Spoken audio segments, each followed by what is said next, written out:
Assalamualaikum warahmatullahi wabarakatuh.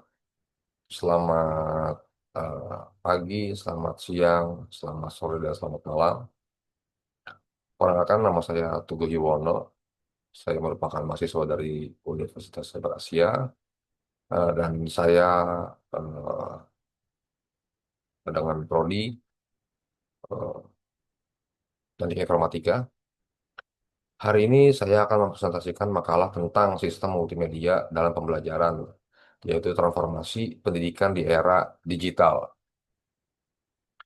Nah, presentasi ini akan membahas bagaimana teknologi multimedia mengubah cara kita belajar dan mengajar. Nah, kemudian tujuan saya membuat video ini yaitu untuk memenuhi tugas atau ujian akhir semester saya di mata kuliah eh, sistem multimedia. Nah, kemudian mari kita lihat ya, mari kita mulai dengan melihat agenda presentasi hari ini.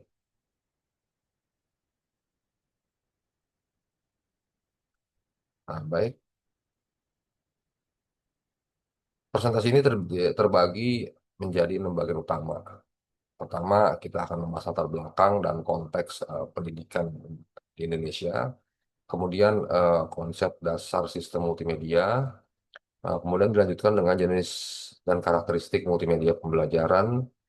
Kemudian manfaat yang diperoleh dari penggunaan multimedia.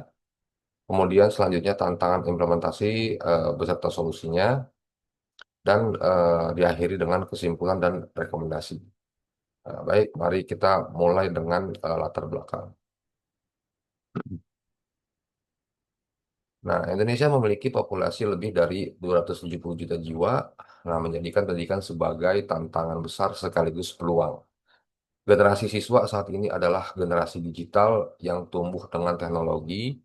Nah, kemudian mereka memiliki cara belajar yang berbeda juga. Namun, kita menghadapi kesenjangan digital yang signifikan, yaitu sebesar 40%. Sekolah di daerah terpencil belum memiliki akses internet yang memadai. Kemudian di masa pandemi COVID-19 menjadi titik balik ketika sekolah tutup atau kita sebutnya dengan PJJ. Nah, teknologi multimedia tiba-tiba menjadi kebutuhan mendesak, bukan lagi sebagai pilihan. Nah, pengalaman ini membuka mata kita tentang potensi dan pentingnya teknologi multimedia dalam pendidikan. Nah, lalu apalah dasar ilmiah di balik penggunaan multimedia dalam pembelajaran?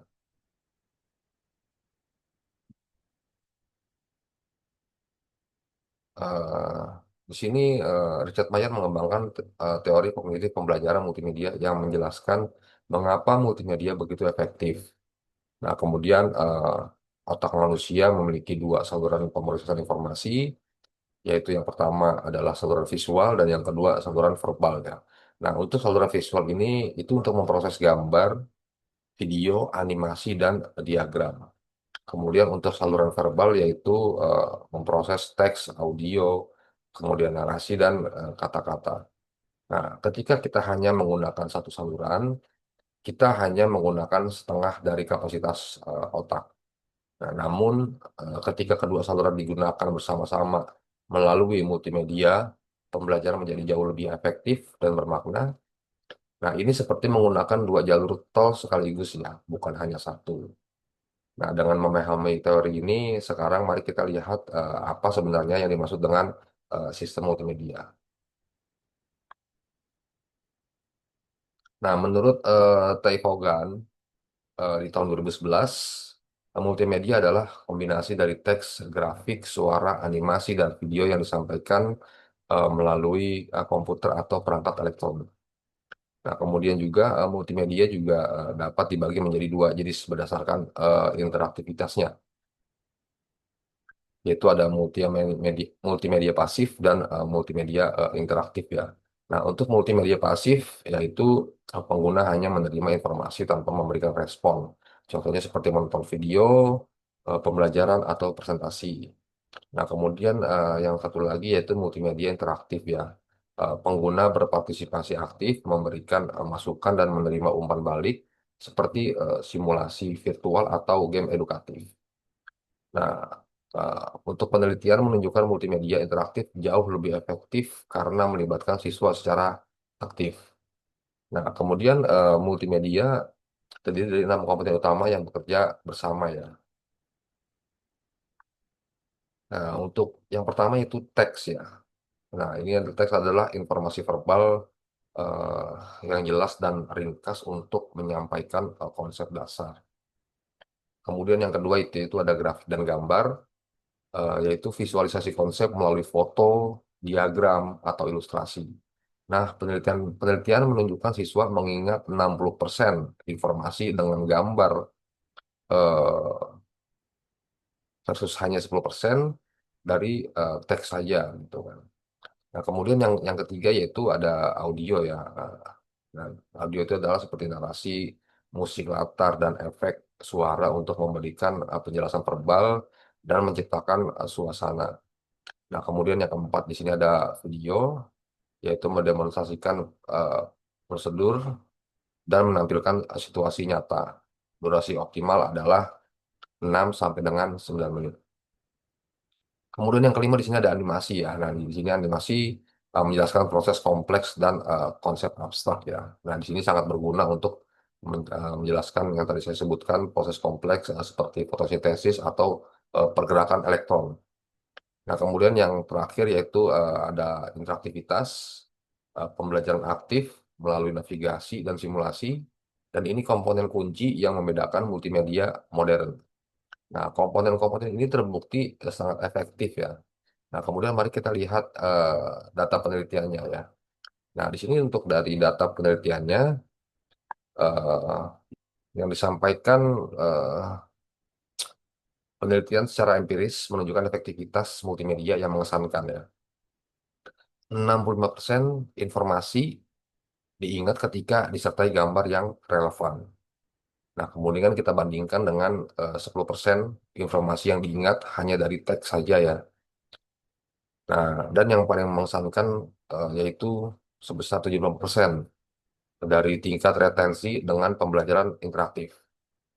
Nah, ini berdasarkan penelitian Mayer di tahun 2014 ya, dan kerucut pengalaman Ed Gardell, perbedaan antara 10% dan 75% itu sangat signifikan. Nah, berarti apa? Berarti siswa mengingat hampir 8 kali lebih banyak informasi. Nah, sekarang mari kita lihat berbagai jenis multimedia pembelajaran yang tersedia. Nah, di sini eh, ada multimedia presentasi, yaitu seperti PowerPoint, Google Slide. Nah, ini paling mudah nih untuk dibuat, cocok untuk pengenalan konsep. Nah, kemudian yang kedua yaitu multimedia interaktif. Nah, di sini Khan Academy simulasi PET dirancang untuk pembelajaran mandiri dengan feedback. Kemudian yang ketiga di sini ada e-learning, model, kemudian Google Classroom. Nah, ini memungkinkan memungkinkan akses kapan saja dan di mana saja. Nah, kemudian yang keempat di sini ada mobile learning seperti Duolingo, Ruang Guru. Nah, ini cocok nih untuk pembelajaran mikro 5 sampai 10 menit di handphone atau di smartphone ya. Nah, kemudian yang kelima yaitu ya adalah pembelajaran imersif. Nah, seperti kayak VR atau AR, edukasi apps ya. Ini adalah teknologi terbaru yang menciptakan pengalaman secara mendalam. Nah, setiap jenis memiliki keunggulan untuk konteks pembelajaran yang berbeda. Nah, semua jenis ini memiliki karakteristik khusus yang membedakannya.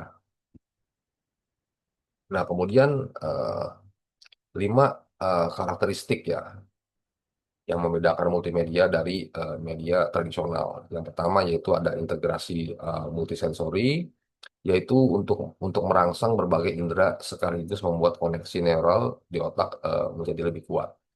Kemudian yang kedua yaitu ada interaktivitas tinggi, yaitu mengubah siswa dari penonton pasif menjadi partisipan aktif. Kemudian yang ketiga yaitu personalisasi dan fleksibilitas. Nah, di sini setiap siswa dapat belajar dengan kecepatan mereka sendiri. Kemudian yang keempat ada presentasi nonlinier ya. Nah, di sini maksudnya, nah di sini siswa bebas ya mengeksplorasi jalur pembelajaran sesuai minat. Nah, kalau di pembelajaran pendidikan sekarang ini kita menganut kurikulum merdeka ya di sini ya. Nah, di sini kan masuk kategorinya non linear. Kemudian visualisasi konsep abstrak. Nah, ini untuk apa sih? Untuk membuat pembelajaran lebih mudah dipahami dan lebih bermakna. Nah, karakteristik kata karakteristik ini yang membuat multimedia begitu powerful untuk pembelajaran modern. Dengan karakteristik tersebut, apa manfaat konkret yang kita peroleh? Nah, di sini adalah manfaat manfaat konkret ya. 6 manfaat utama dimulai dengan eh, tiga yang pertama, yaitu peningkatan motivasi dan keterlibatan, peningkatan pemahaman dan retensi, pembelajaran personal dan adaptif. Nah, yang pertama ini peningkatan motivasi dan keterlibatan, yaitu siswa biasanya lebih tertarik dan bersedia menghabiskan lebih banyak waktu untuk belajar. Nah, pembelajaran menjadi menyenangkan dan bukan menjadi beban. Gitu kan. Kemudian yang kedua yaitu peningkatan pemahaman dan retensi. Nah, ini yang paling penting. Penelitian Mayer menunjukkan kinerja 50 sampai dengan 100% ini lebih baik. Nah, itu artinya siswa bisa mencapai nilai yang 2 kali lebih tinggi, gitu kan. Kemudian yang ketiga yaitu pembelajaran personal dan adaptif. Nah, di sini eh, tidak semua siswa belajar dengan kecepatan yang sama. Nah, multimedia memungkinkan mereka belajar sesuai kebutuhan individual, bukan sistem AI bisa menyesuaikan konten berdasarkan kinerja. Nah, kemudian yang selanjutnya yaitu ada di aksibilitas dan demokratisasi pendidikan. Nah, ini sangat penting nih untuk Indonesia dengan 17.000 lebih pulau. Nah, siswa di daerah terpencil bisa mengakses konten berkualitas yang sama dengan siswa di seperti di Jakarta, gitu kan. Kemudian ada yang kelima yaitu ada efisiensi waktu dan sumber daya. Dan ini adalah simulasi virtual menggantikan lab yang mahal. Kemudian penilaian otomatis menghemat waktu guru untuk fokus pada pembelajaran. Dan yang keenam yang terakhir yaitu pengembangan keterampilan di abad 21. Nah, literasi digital, berpikir kritis, kemudian kreativitas, kolaborasi, komunikasi. Nah, ini semua keterampilan yang dibutuhkan di era digital saat ini.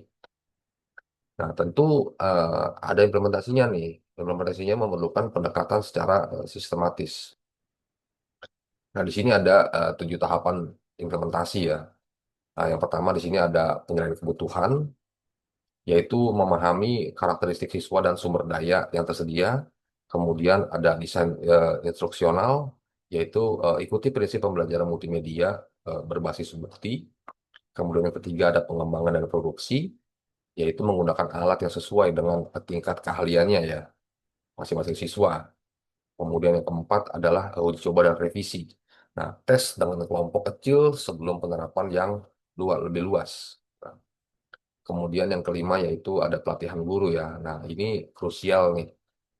Guru harus kompeten secara teknis dan pedagogis. Gitu kan. Nah, kemudian yang keenam yaitu ada implementasi dan pemantauan.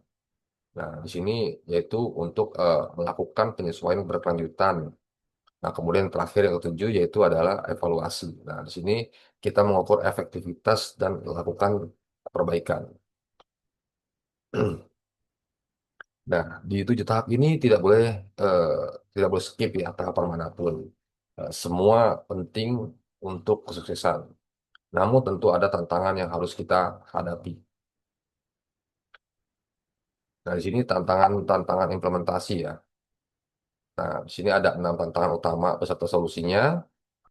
Yang pertama yaitu ada kesenjangan digital. 40% sekolah belum punya akses internet.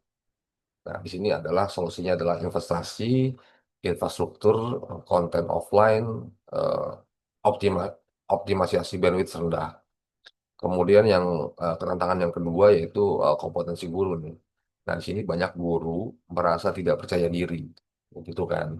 Nah, solusinya apa? yaitu melakukan pelatihan berkelanjutan, kemudian komunitas praktik lebih aktif, dan dukungan teknis. Kemudian yang ketiga adalah keterbatasan keuangan. Nah, keterbatasan keuangan juga seperti contohnya mungkin budgetnya terbatas ya. Nah, untuk solusinya adalah eh, manfaatkan open source seperti model kolaborasi, mulai dengan program pilot kecil. Nah, kemudian yang keempat adalah kelebihan beban kognitif ya. Nah, di sini multimedia terlalu kompleks bisa kontraproduktif. Nah, kemudian solusinya adalah ikuti prinsip desain berbasis bukti, keep it simple. Kemudian yang kelima yaitu adalah masalah teknis ya. Nah, masalah teknis itu eh, teknologi cepat usang ya. Nah, ini adalah solusinya adalah eh, infrastruktural andal, tim dukungan teknis, dan dokumentasi yang baik. Kemudian yang keenam, itu yang terakhir, tantangannya adalah efektivitas pedagogis. Nah, ini bahaya nih, menggunakan teknologi demi teknologi. Nah, solusinya adalah yang utama adalah pedagogis ya, pedagogis first. Kemudian kita melakukan lakukanlah evaluasi secara ketat dan fleksibilitas. Nah, setiap tantangan bisa diatasi dengan strategi yang tepat. Sekarang mari kita simpulkan apa yang sudah kita pelajari. Nah, di sini saya rangkum ya untuk poin-poin pentingnya, yaitu yang pertama multimedia, mengoptimalkan kedua saluran pengeluasan otak, verbal dan visual berdasarkan teori kognitif dari Mayer. Kemudian ada 6 komponen yang bekerja bersama, eh, seperti teks, grafik, audio, video, animasi, dan interaktivitas. Kemudian yang selanjutnya yaitu 5 jenis multimedia tersedia dengan karakteristik berbeda untuk kebutuhan yang berbeda juga. Nah, kemudian manfaatnya sangat signifikan ya.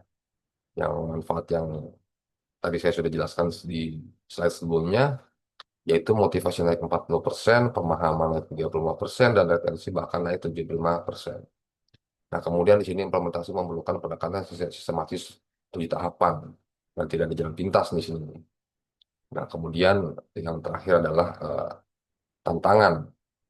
Tantangan memang selalu ada ya, tapi semuanya dapat diatasi dengan strategi yang tepat dan kolaborasi dari semua pihak. Nah, berdasarkan kesimpulan ini, ada beberapa eh, saran atau rekomendasi penting dari saya. Yang pertama yaitu saran untuk pemerintah ya. Nah, percepat pembangunan infrastruktur digital dan buat strategi pendidikan digital nasional yang komprehensif. Kemudian untuk saran untuk sekolah nih, nah, kembangkan visi integrasi teknologi yang jelas dan ciptakan budaya inovasi. Kemudian juga untuk guru, nah, kita juga rangkul teknologi sebagai peluang, bukan ancaman. Nah, fokus pada pedagogi dan lakukan kolaborasi. Kemudian untuk bagi para peneliti, lakukanlah lebih banyak penelitian dalam konteks Indonesia, studi hasil jangka panjang. Nah, untuk saran untuk pengembang yaitu libatkan pendidik dalam desain, ikuti prinsip berbasis bukti, dan prioritaskan aksesibilitas.